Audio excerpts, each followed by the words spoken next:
Hello दोस्तों। आज के हम टॉपिक में चेक करने वाले हैं कंपेयर इंस्ट्रक्शन हम एसटीएल में कैसे यूज़ कर सकते हैं। तो पहले कंपेयर इंस्ट्रक्शन यूज़ करने पहले हमें देखना पड़ेगा हम कंपेयर कौन से बीट बीट कर रहे हैं। हम उसमें ऑपरेशन में हमारे पास तीन ऑब्जेक्ट रहते हैं। एक तो हम 16 बिट एड्रेसिंग करेंगे, 32 बिट एड्रेसिंग करेंगे या फिर फ्लोटिंग पॉइंट। तो ये तीन इंस्ट्रक्शन के लिए अलग अलग यहाँ पे हमें कंपैरिजन के इंस्ट्रक्शन मिल जाएंगे। तो पहले हम चेक करते हैं कि कंपेयर करने के लिए दो दो कंपैरिजन करने के लिए हमें पहले क्या करना पड़ेगा, इंस्ट्रक्शन में पहले लोड करना पड़ेगा। तो सिंपल मैं यहाँ पे लोड लेता हूँ। 16 बिट पहले करते हैं, उसके बाद 32 बिट एंड उसके बाद फ्लोटिंग।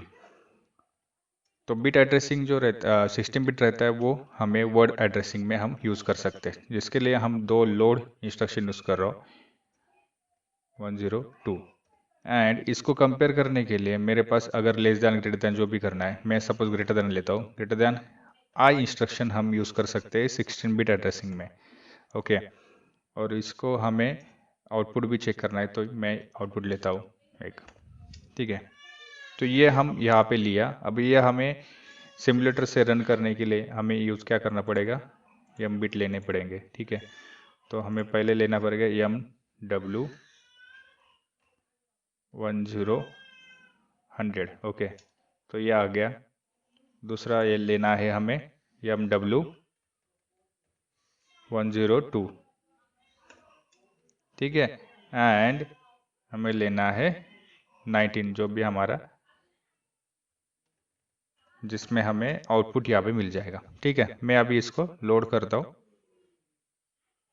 ये प्रोग्राम लोड करके हम अब रन मोड में जाके चेक करेंगे कि ये कैसे आ रहा है। ठीक है, अब देख लीजिए यहाँ पे 0 0 है, तो हमारा आउटपुट भी जो है वो 0 है। अब मैं यहाँ पे इसको देता हूँ, सिर्फ 1 डालता हूँ। जैसे 1 पुट करता हूँ तो देख लीजिए हमारा आउटपुट ऑन हो गया। आउटपुट क्यों ऑन हो गया, देख लीजिए हमारा यहाँ पे भी आउटपुट ऑन हो गया, यहाँ पे आउटपुट ऑन हो गया। हमने क्या प्रेस किया, यहाँ पे वैल्यूज हमने क्या डाला है, 1 डाला है, तो इसलिए एक वैल्यू 0 से बेटर है, तो इसलिए आउटपुट हमारा ऑन हो गया। अब यहाँ पे मैं वैल्यूज और चेंज करता हूँ, सपोज 10 डालता हूँ, 10 यानी ए। तो यहाँ पे देख लीजिए 10 डाल दिया, 0 से ग्रेटर है, तो ये आ गया। अब मैं यहाँ पे डालता हूँ 20 एंड यहाँ पे मैं डालता हूँ 24, 240 डालता हूँ। तो देख लीजिए 240 जैसे डाल रहा हूँ तो 240 की वैल्यूज 20 से ज़्यादा है, तो इसलिए हमारा आउटपुट बंद हो 0 हो गया। अब यहाँ पे अगर मैं 2000 डाल दूंगा तो हमारा आउटपुट ऑन हो जाएगा। तो इस प्रकार से हम सिस्टम बट एड्रेसिंग का चेक कर सकते हैं। तो अगर हमें यहाँ पे हमने जैसे हाई लिया है, तो हम उसी प्रकार से यहाँ पे हम लो के लिए लेस देन लेना है, वही सेम ही रखना है, सिर्फ लो के लिए लेस देन लेना है एंड डाउनलोड करना है।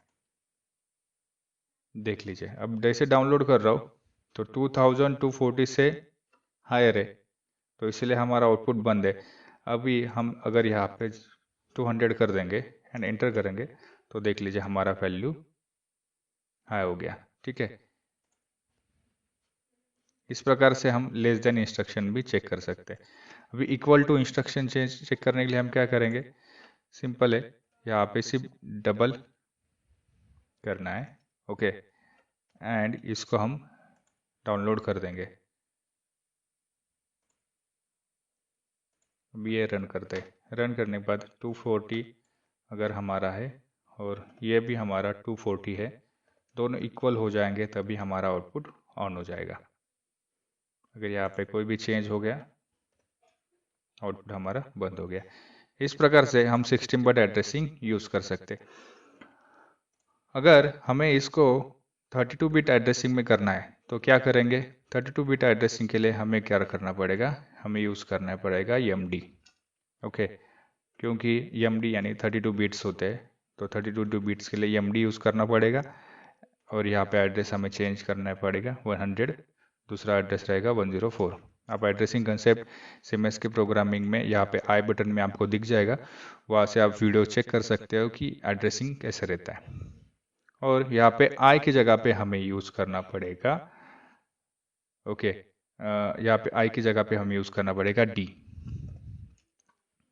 तो डी हमें 32 बिट एड्रेसिंग के लिए यूज़ करना है। अब मैं ये डाउनलोड करता हूँ, आउटपुट सेम ही रहता है तो भी चलेगा, ओके, क्योंकि आउटपुट तो हमारा बिट एड्रेसिंग है तो वो सेम रहेगा तो भी चलता है, ठीक है। अब देख लीजिए, अभी इक्वल टू है तो यहाँ पे आउटपुट भी 0 है। अब मैं अगर यहाँ पे 240 डालता हूँ, अभी मुझे एड्रेसिंग यहाँ पे भी चेंज करना पड़ेगा।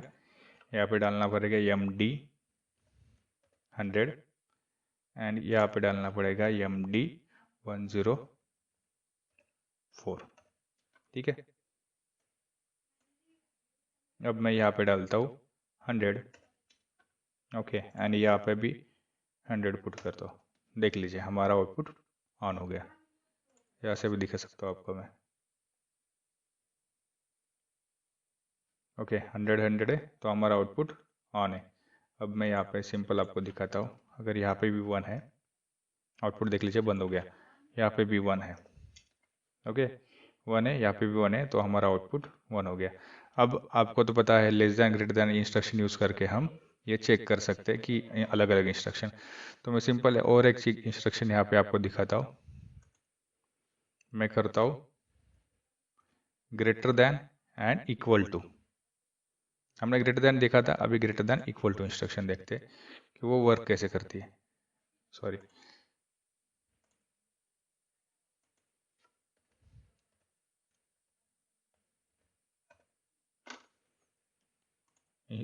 इक्वल टू साइन हमें बाद में देना है, ग्रेटर देन पहले देना है। Greater than equal to instruction में आप देख सकते हो कि वैल्यूज देख लीजिए, 1 है तो ये ऑन हो गया, लेकिन अभी यहाँ पे 10 हो गया तो ये बंद हो जाएगा, ठीक है ना। हाँ, अभी देख लीजिए इक्वल टू इंस्ट्रक्शन कैसे यूज होती है। 10 रहेगा तो ये ऑन हो जाएगा, ओके, एंड 11 भी हो जाएगा तब भी ये ऑन रहेगा क्योंकि ग्रेटर दैन है, ओके, एंड ये अगर 9 हो गया तो ये 0 हो जाएगा। तो ये ग्रेटर दैन और लेस दैन इंस्ट्रक्शन भी यहाँ से आप चेक कर सकते हो। ये हो गया हमारा 32 बिट एड्रेसिंग। अब अगर हमें फ्लोटिंग एड्रेसिंग चेक करना है, क्योंकि मोस्ट ऑफ ऑल एनालॉग के जो पैरामीटर्स रहते हैं वो फ्लोटिंग में वैल्यूज में रहते हैं, तो हमारा EMD तो सेम ही रहेगा, ओके, क्योंकि वो भी 32 बिट एड्रेसिंग रहता है तो ये EMD में सेम ही रखता हूँ। सिर्फ यहाँ पे जो नेम रहे उसका जो इनिशियल रहेगा वो हो जाएगा R, ओके। हमें R इंस्ट्रक्शन से हम फ्लोटिंग का डाटा कंपेयर कर सकते हैं।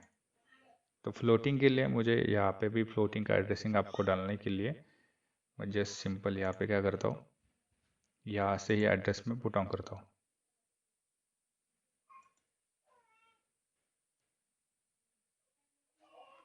अब यहाँ पे डेसिमल की जगह पे अपन कर सकते हैं रियल वैल्यू, ठीक है ना, और यहाँ पे भी डेसिमल की जगह पे रियल वैल्यूज करेंगे।